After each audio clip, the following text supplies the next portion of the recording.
Tadej Svete je zapustil srednjo šolo v 3. letniku. Življenjska pot ga je privedla v Zavod za prestajanje kazni. Tu se je odločil, da si bo prijaznejšo pot v prihodnost tlakoval z izobraževanjem. Pri pripravi na izpite iz matematike je pomagal tudi sozapornikom.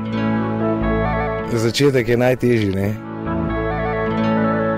Na prestajanju zaporne kazni pač imaš več možnosti, ne? Ali, ne vem, zaporno kazen prestajaš kot, ne vem, samo da prestaneš, kot samo da živiš, da preživiš to kazen, ki si jo dobil, ali pa da probaš, ne vem, kaj potegniti iz te kazni, kaj se naučiti, ali pa, ne vem.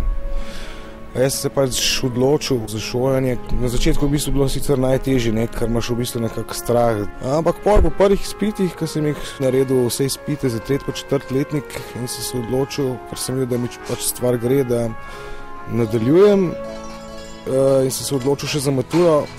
Sem se vpisal na fakulteto za matematiko in fiziko, kjer sem tudi sedaj. Pač dobil sem 4 leta pa pol zaporne kazni, tako bi ta 4 leta pa pol preživel kot čisto nekoristno, ne? V bistvu bi jih lahko prevegetiral.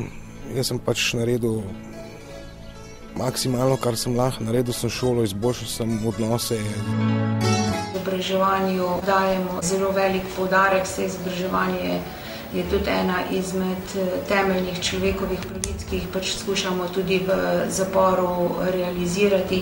Podatki za leto 2002 kažejo, da se je bilo v izobraževanje vključenih 22 obsojencev. V dokončanje osnovne šole jih je bilo vključenih 12, v tečajne oblike 2, v poklicne šole 5, srednje šole 2 in pa na fakulteti sta študirala tudi 2 obsojenca. So zaprte osebe seznanjeno za možnost za izobraževanje. Glede na to, da smo mnenja absolutno, da je izobraževanje eden izmed zelo pomembnih faktorjev resocializacije. In vsekakor vsem povemo, kakšne možnosti imajo in na kakšen način lahko te možnosti izkoristijo, da je trend izobraževanja narašča. Ta trud, ko sem ga vložil v šolanje, mi je prinesel en kup, pozitivnih izkušenj.